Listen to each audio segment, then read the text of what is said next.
नमस्कार, जनतंत्र टीवी देख रहे हैं आप और मैं हूं आपके साथ स्वाति आर्य। हमारे इस खास पेशकश में आप सभी का स्वागत है। दिल्ली जहांगीरपुर हिंसा मामले में पुलिस ने 14 लोगों को गिरफ्तार किया है। मामले में दर्ज एफआईआर के मुताबिक शोभा यात्रा शांति से चल रही थी। जामा मस्जिद के पास यात्रा पहुंची तो अंसार नाम का शख्स 4 से 5 लड़कों के साथ आया और शोभा यात्रा में शामिल लोगों से बहस करने लगा। यहीं से बवाल की शुरुआत हुई। एफआईआर में शोभा यात्रा पर पथराव और फायरिंग का भी जिक्र किया गया है। तो वहीं पुलिस को हिंसा से जुड़े 100 वीडियो मिले हैं। वीडियो के जरिए उपद्रवियों की पहचान की कोशिश की जा रही है। हिंसा के बाद इलाके में अमन चैन कायम रखने के लिए डीसीपी नॉर्थ वेस्ट ने थाना जहांगीरपुरी क्षेत्र के कुशाल चौक पर थाना जहांगीरपुरी, इसी के साथ ही थानाध्यक्ष महेंद्र पार्क और पीएस आदर्श नगर की अमन कमेटी के सदस्यों के साथ बैठक की। बैठक के दौरान सभी सदस्यों से कहा गया है कि वे अपने अपने क्षेत्र की जनता से शांति, सद्भाव और शांति बनाए रखने की अपील करें।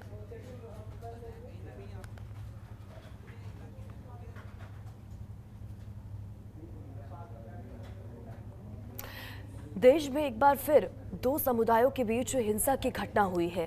इस बार घटना राजधानी दिल्ली में हुई। कल हनुमान जयंती का मौका था। दिल्ली में कई जगहों पर जुलूस और शोभा यात्रा निकाली गई। इस बीच उत्तरी पश्चिमी दिल्ली के जहांगीरपुरी में 2 समुदायों के लोग आमने सामने आ गए, जिससे भारी हंगामा हुआ और फिर पत्थरबाजी और गोली भी चली। शोभा यात्रा के दौरान कैसे हुआ उपद्रव?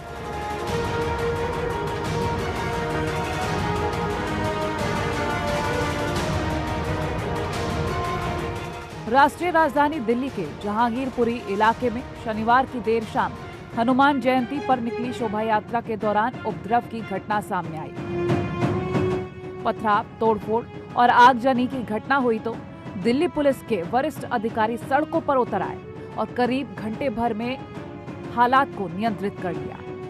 हालांकि माहौल अब भी तनावपूर्ण बना हुआ है।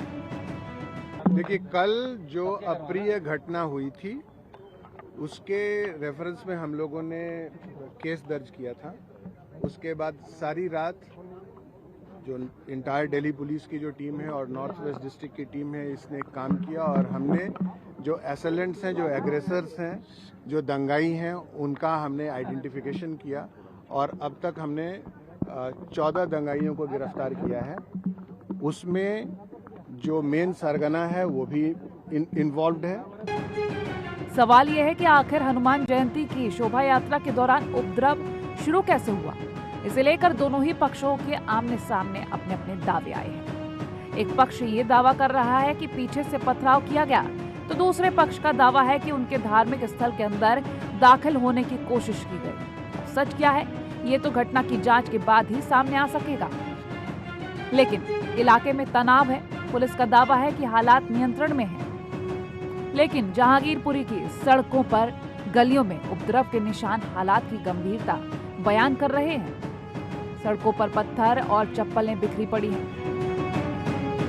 जनतंत्र टीवी ने दोनों पक्षों से बात की। जहां उपद्रव हुआ, वहां के रहने वाले लोग ये कह रहे हैं कि सुबह से ही अलग अलग शोभा यात्रा जा रही थी, सब कुछ शांतिपूर्वक चल रहा था। पुलिस, अगर इस शोभा यात्रा में बात की जाए, जिनका साफ साफ ऑब्जेक्शन है कि अगर किसी तरीके का मोहर्रम या किसी तरीके की ये यात्रा निकाली जाती है तो उसमें तो पुलिस प्रशासन की इजाजत लेना जरूरी होता है। लेकिन जब इस हनुमान जयंती का आयोजन किया गया, इसकी शोभा यात्रा निकाली गई, तो महज इस यात्रा के पीछे एक जिप्सी चल रही थी, जिसमें कि पुलिसकर्मी के नाम पर बस 2 ही सुरक्षा बल मुस्तैद थे। फिलहाल अभी दिल्ली पुलिस भी मुस्तैद है। सारे सीसीटीवी फुटेज भी खंगाले जा रहे हैं। मैं आपको बता दूं, इस पूरे हादसे में कल 6 पुलिसकर्मी भी घायल हुए, जिसमें एक सब इंस्पेक्टर के हाथ पर गोली भी लगी। लोगों का दावा है कि शोभा यात्रा में शामिल कुछ लोग एक पक्ष के धार्मिक स्थल में घुसने की कोशिश कर रहे थे। इसी को लेकर विवाद शुरू हुआ।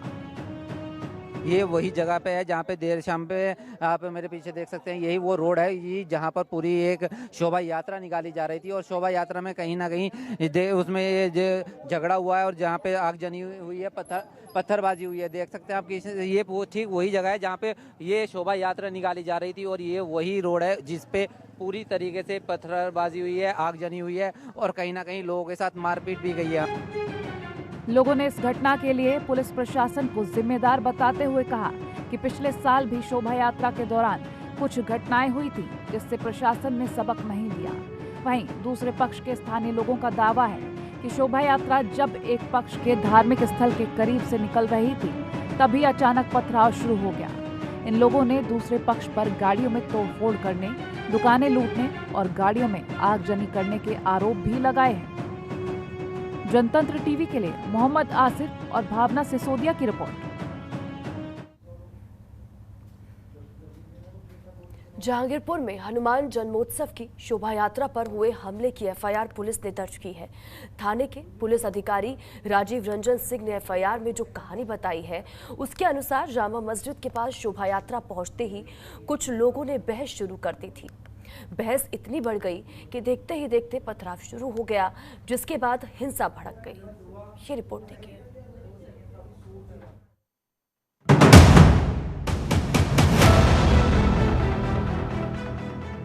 देश की राजधानी दिल्ली के जहांगीरपुरी इलाके में शनिवार को हनुमान जयंती पर शोभा यात्रा के दौरान हिंसा कैसे भड़की, इसकी परतें खुलनी शुरू हो गई हैं। एक पुलिस अधिकारी की शिकायत पर दर्ज की गई एफआईआर में कई अहम बातें पता चली हैं। शोभा यात्रा का रूट क्या था, किस बात पर हिंसा शुरू हुई और जिस समय पथराव शुरू हुआ शोभा यात्रा कहां पहुंची थी। इस पूरे मामले में अंसार और असलम का नाम सामने आया है। अंसार ने ही झगड़े की शुरुआत की थी और असलम वो शख्स है जिसने फायरिंग की। उसके पास से पिस्टल भी बरामद कर ली गई है। जहांगीरपुरी थाने के एडिशनल एसएचओ राजीव रंजन की शिकायत पर एफआईआर दर्ज की गई है। वो खुद कल शाम को घटनास्थल पर मौजूद थे। तो अंसार ने भड़काई हिंसा। एफआईआर के मुताबिक हनुमान जन्मोत्सव के उपलक्ष्य में एक पक्ष की ओर से शोभा यात्रा निकाली जा रही थी। शाम 4:15 बजे शोभा यात्रा शुरू हुई थी। ई ब्लॉक से शुरू होकर बाबू जगजीवन राम अस्पताल रोड से होते हुए महिंद्रा पार्क पर समाप्त होनी थी। शाम 6 बजे शोभा यात्रा जामा मस्जिद के पास पहुंची। तभी अंसार नाम का शख्स अपने 4 से 5 साथियों के साथ आया और शोभा यात्रा में शामिल लोगों से बहस करने लगा। झगड़ा बढ़ा और पथराव शुरू हो गया। इसके बाद शोभा यात्रा में भगदड़ मच गई। अंसार इसी इलाके का रहने वाला है। पुलिस ने उसे गिरफ्तार कर लिया है। इसके खिलाफ पहले से भी कई आपराधिक मुकदमे हैं और वहीं हालात संभालने के लिए सीनियर अधिकारियों ने शांति कायम करने की अपील की है। लेकिन एक पक्ष की ओर से लगातार पत्थरबाजी की जा रही थी। ऐसे में हालात काबू करने के लिए पुलिस को आंसू गैस के 50 गोले छोड़ने पड़े, जिससे भीड़ को तितर बितर किया गया। भीड़ की तरफ से पुलिस पर पथराव और फायरिंग की गई। गोली लगने से एसआई मेदालाल जख्मी हो गए हैं। उनकी हालत खतरे से फिलहाल बाहर है। कल हनुमान जयंती का वो था, जुलूस निकल रहे थे। तो जब सी ब्लॉक में पहुंचे मस्जिद के सामने तो वहाँ उनकी पहले बहस हुई, क्योंकि जो हनुमान जुलूस में थे हनुमान जयंती में, तो उनके आपस में बहस शुरू हो गई। वो जय श्री राम के नारे लगा रहे थे। वो वहाँ पता नहीं कि उनकी क्या बहस हुई, मैं पीछे की साइड था। बाद में आ गया है तो उनका जैसे भीड़ बढ़ती गई फिर पथराव शुरू हो गया। उनका झगड़ा शुरू हो गया। बाद में फिर उनको समझा दिया, दोनों को अलग अलग कर दिया। वहाँ इतना ज़्यादा हुआ नहीं था पहले शुरू में। फिर बाद में फिर हम कुशल चौक तक आ गए और जो प्रोसेस वाले वो उनको जी ब्लॉक कर दिए। उनको वहीं रोक दिया था सी ब्लॉक में ही, बीच में। वहाँ पुलिस बीच में खड़ी थी दोनों के। तो जो सी ब्लॉक से फिर बाद में फिर कोई पब्लिक वाले आए थे तलवार ले। सी ब्लॉक में किनको रोक दिया था? जो इधर से जो सी ब्लॉक वाले थे, जो मस्जिद वाले सी ब्लॉक साइड से आई थी, ऐसे ही सी ब्लॉक साइड की तरफ ही मुँह करके खड़ा था। हाँ। तो इसमें जब जैसे आई हाँ। तो वो इधर से जैसे गोली आई जिस डायरेक्शन से, तो वो उसी समय पता लग गया था कि गोली लग गई। फिर मैं हॉस्पिटल चले गए पीसीआर में। अच्छा। क्या अंसार ही हिंसा का मास्टरमाइंड था या उसके पीछे कोई और था? ये सवाल भी उठ रहा है। दरअसल इस हिंसा में डंडों, बंदूक और तलवारों का इस्तेमाल किया गया है। ऐसे में किसी भी बड़ी साजिश से इनकार नहीं किया जा सकता। स्थानीय प्रत्यक्षदर्शी ने बताया कि 6:15 बजे हनुमान जयंती की झांकी निकल रही थी। चौकी पर पहुंची तो असामाजिक लोगों की वजह से पत्थरबाजी की गई। जहांगीरपुरी काफी सघन बस्ती वाला इलाका है। यहाँ कदम कदम पर दुकानदारों और सड़कों पर सीसीटीवी लगे हैं। अब ऐसे में समझा जा रहा है कि सीसीटीवी फुटेज से उपद्रवियों की शिनाख्त आसान हो जाएगी। रविवार सुबह तक मुख्य आरोपी अंसार समेत 14 आरोपियों को गिरफ्तार किया जा चुका है। हिंसा की जांच के लिए दिल्ली पुलिस की 10 टीमें बनाई गई हैं। जनतंत्र टीवी के लिए मोहम्मद आसिफ और भावना सिसोदिया की रिपोर्ट।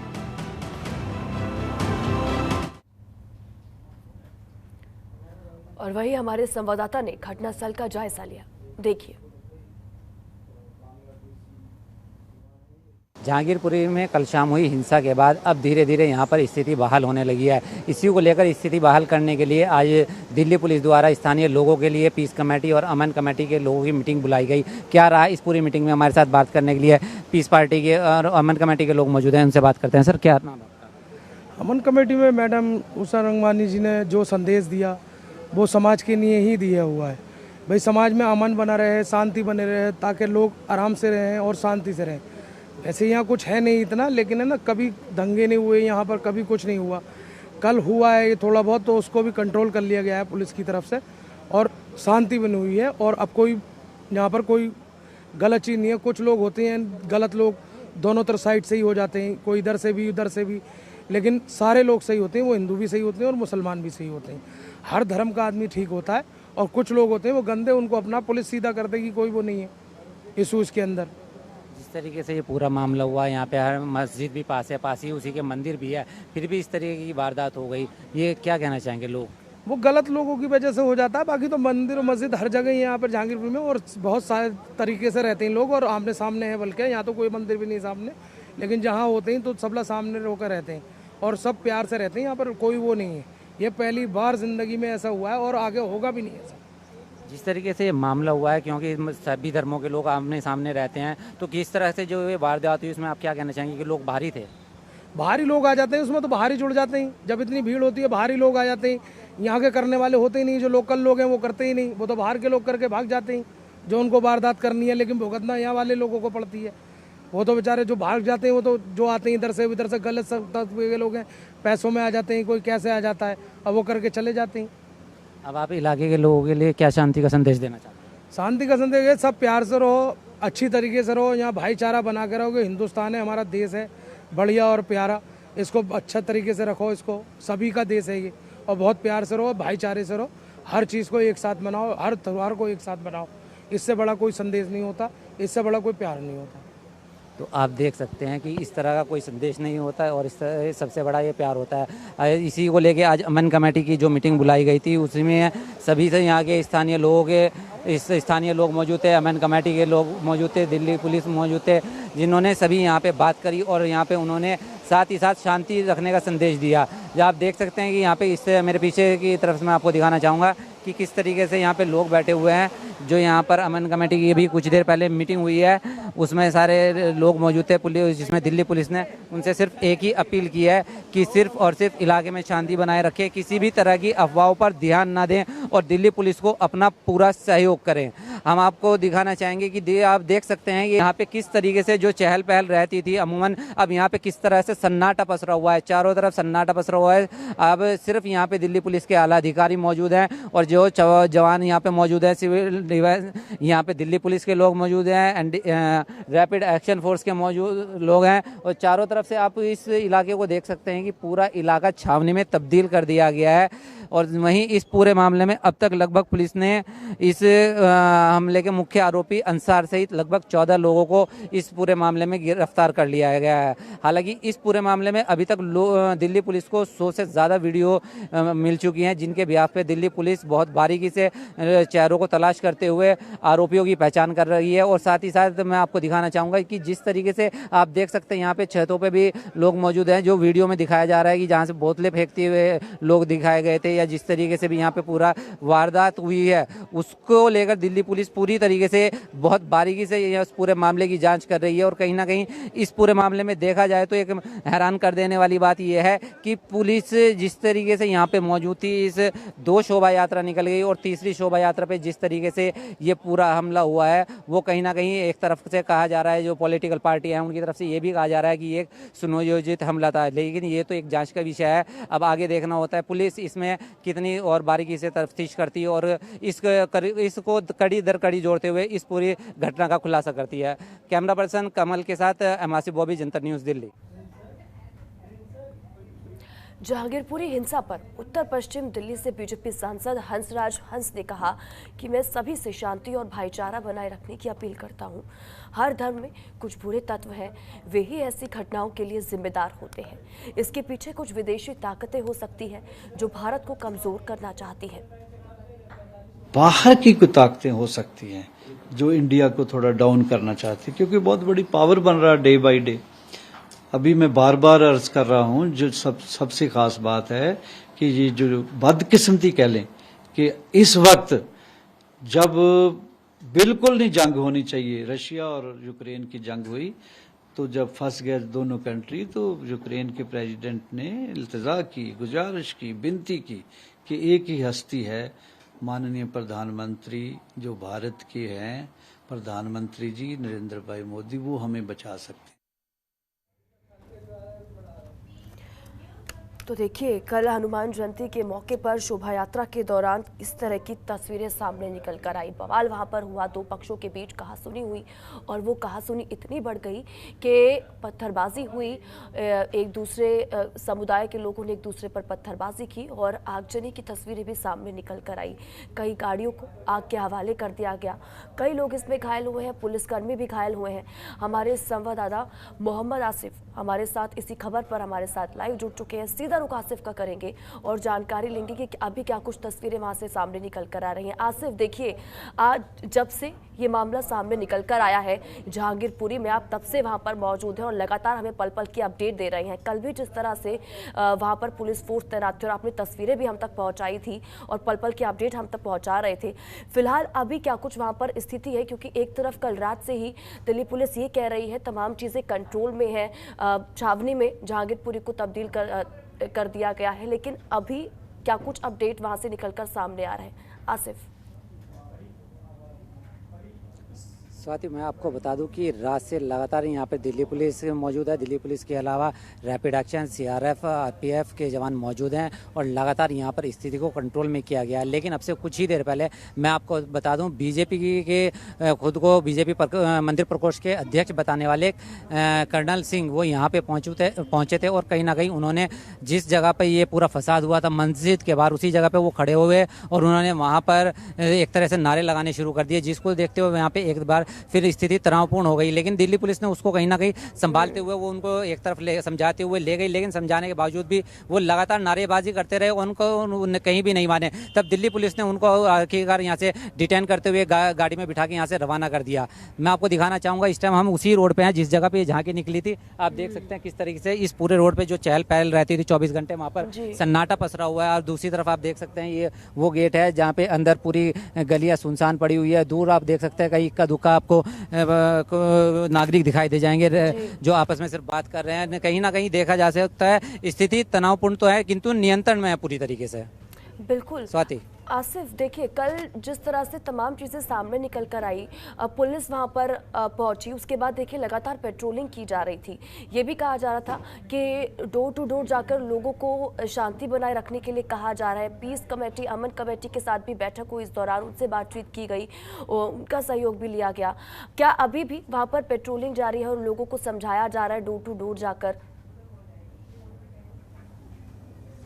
जी हाँ, मैं आपको बता दूं कि लगातार रात से दिल्ली पुलिस के जवान जो हैं यहाँ पर लोगों से संपर्क कर रहे हैं, डोर टू डोर जा रहे हैं और कहीं ना कहीं वो उनसे अपील भी कर रहे हैं कि यहाँ पे किसी भी तरह की अफवाहों को ना फैलने दिया जाए। और साथ ही साथ आज सुबह भी यहाँ की जो पीस कमेटी है, अमन कमेटी है और स्थानीय नागरिकों को लेकर पुलिस ने एक मीटिंग भी किया है, जिसमें पुलिस ने दोनों धर्मों के लोगों को बिठाया है और बिठाने के बाद उनसे हर तरह की उनसे बात भी करी और बात करने के बाद उन्होंने उनसे उनके नागरिकों को लेकर भी शांति बनाए रखने की अपील की है। और खुद दिल्ली पुलिस लगातार अपना भी अपील कर रही है कि यहाँ पे माहौल को शांत रखा जाए और सद्भावना बनाए रखी जाए। कुछ ही देर पहले यहाँ पे स्पेशल सीपी दीपेंद्र पाठक भी पहुंचे थे और उन्होंने यहाँ पर मीडिया को ब्रीफ करते हुए ये बताया कि इस पूरे मामले के मुख्य आरोपी अंसार को भी गिरफ्तार कर लिया गया है और साथ ही साथ यहाँ पर गोली चलाने वाले असलम को भी गिरफ्तार कर लिया गया है। साथ ही साथ मैं आपको बता दूं कि पुलिस ने अभी तक लगभग इस पूरे मामले में 14 आरोपियों को भी गिरफ्तार कर लिया गया है, जिनसे अभी पूछताछ जारी है कि उनके साथ और कौन लोग इस पूरे मामले में शामिल थे और किस तरीके से ये पूरी घटना हुई है। बिल्कुल आसिफ, साथ ही साथ ये भी जानकारी दीजिएगा, क्योंकि देखिए जिस तरह से आप हमें तस्वीरें दिखा रहे हैं, जो चहल पहल थी वो तमाम चीज़ें शांत हो गई हैं वहाँ पर। पूरे रोड पर सन्नाटा पसरा हुआ है। दिल्ली पुलिस कह रही है स्थिति कंट्रोल में है, तमाम चीज़ें, लेकिन कब तक स्थिति नॉर्मल हो पाएगी, उसी तरह से चीज़ें चलेंगी, कब तक ये पुलिस फोर्स वहाँ पर तैनात रहेगी, इसको लेकर कुछ अपडेट आपके पास? क्योंकि जब से ही ये मामला सामने निकल कर आया पूरी दिल्ली को अलर्ट पर कर दिया गया, दिल्ली से सटे इलाकों में भी अलर्ट जारी कर दिया गया था, चाहे हम गाजियाबाद की बात करें, गौतम बुद्ध नगर की बात करें, हरियाणा की बात करें।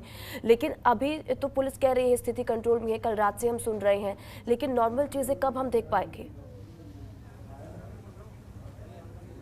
जी, मैं आपको बता दूं कि जिस तरीके से कल ये शोभा यात्रा निकली थी, उसी को के मद्देनज़र आज भी कई इलाकों में शोभा यात्रा निकलनी थी, जिसको लेकर पुलिस प्रशासन पूरी तरीके से अलर्ट था और जगह जगह जहां पर भी शोभा यात्रा निकलनी थी वहां पर पूरी तरह से प्रशासन मुस्तैद था, अतिरिक्त वहां पर फोर्स तैनात की गई थी और एक बहुत सौहार्द भरे वातावरण में पूरी तरीके से वो शोभा यात्रा निकली है। किसी भी तरह का वहाँ पे किसी भी तरह की अनहोनी नहीं हुई, कोई फसाद नहीं हुआ। आप देख सकते हैं कि यहाँ पे वही जगह है, मैं आपको दिखाना चाहूँगा कि आप देख सकते हैं ये गली रमज़ान का महीना है, चल रहा है, जहाँ पे ये मुस्लिम बस्ती है जो पूरी तरीके से इस टाइम पे गुलजार रहा करती थी, लेकिन इस वक्त यहाँ पे आप देख सकते हैं पूरी तरीके से सन्नाटा पसरा हुआ है। दूर ही कहीं लोग आपको दिखाई दे रहे होंगे शायद कि कहीं ना कहीं ये इस एक डर पैदा करने वाली स्थिति है, लेकिन लोग अभी रात को दीपेंद्र पाठक जी ने खुद ये कहा था कि जब तक यहाँ पर पूरी तरह से स्थिति नियंत्रण में नहीं आ जाती, जब तक लोगों के डर से मन से डर दूर नहीं हो जाता और कहीं ना कहीं पूरी तरह स्थिति से और पूरी तरह से माहौल नॉर्मल नहीं हो जाता, तब तक पुलिस यहाँ पे कैंप करती रहेगी, आला अधिकारी यहाँ पर मौके पर कैंप करते रहेंगे। स्वाति। बिल्कुल आसिफ, और कल शोभा यात्रा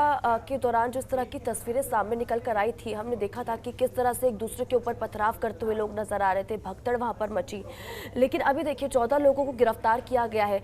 क्या कहा जा रहा है पुलिस की तरफ से, किस तरह से इस मामले में आगे कार्रवाई की जाएगी, किस तरह से कार्रवाई आगे बढ़ती हुई दिखाई दे रही है? आसिफ।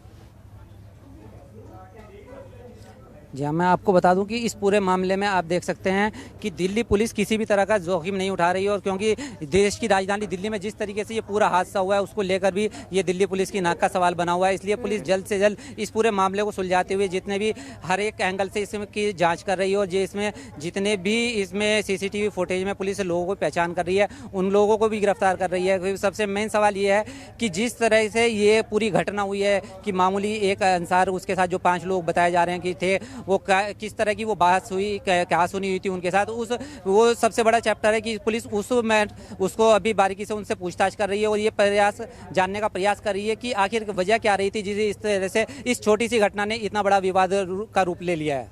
बिल्कुल, और आसिफ हम लगातार प्रतिक्रियाएं भी सुन रहे हैं, जो राजनीतिक प्रतिक्रियाएं सामने आ रही हैं। कल जैसे ही पूरा विवाद हुआ उसके बाद देखिए अरविंद केजरीवाल की तरफ से शांति और बनाए रखने की अपील की गई। मनोज तिवारी को हमने सुना, उन्होंने तो यहाँ तक कह दिया कि ये सब सुनियोजित था। हंसराज हंस को हम सुन रहे थे, उन्होंने कहा ये तो बाहरी ताकतें हैं जो देश को कमजोर करने की कोशिश कर रही हैं।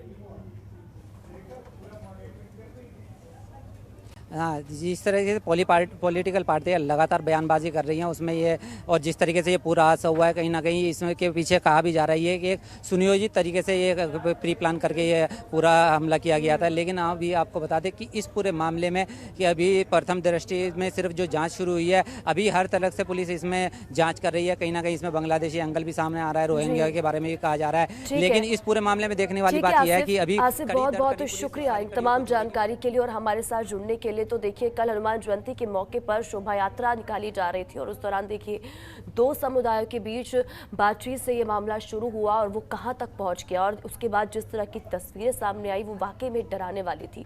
और अब देखिए इस मामले में 14 लोगों को गिरफ्तार किया गया है। 100 वीडियो दिल्ली पुलिस के पास अभी तक पहुंची हैं, उन्हीं के जरिए इस हिंसा में जो लोग शामिल थे उनको पहचानने की कोशिश की जा रही है और लगातार ये कोशिश की जा रही है तमाम लोगों की जल्द से जल्द गिरफ्तारी हो जाए और आगे की कार्रवाई आगे बढ़ाई जाए। फिलहाल देखिए अभी वहां पर स्थिति जिस तरह से पुलिस कह रही है कि कंट्रोल में है, लेकिन साथ ही साथ लोगों से भी लगातार शांति बनाए रखने की अपील की जा रही है। फिलहाल देखना होगा इस मामले में आगे क्या कुछ निकल कर आता है और किस तरह से कार्रवाई आगे बढ़ती है। मेरे साथ फिलहाल इतना ही। नमस्कार। खबरों के निष्पक्ष विश्लेषण के लिए सब्सक्राइब करें Jantantra TV and press the bell icon. Never miss any update.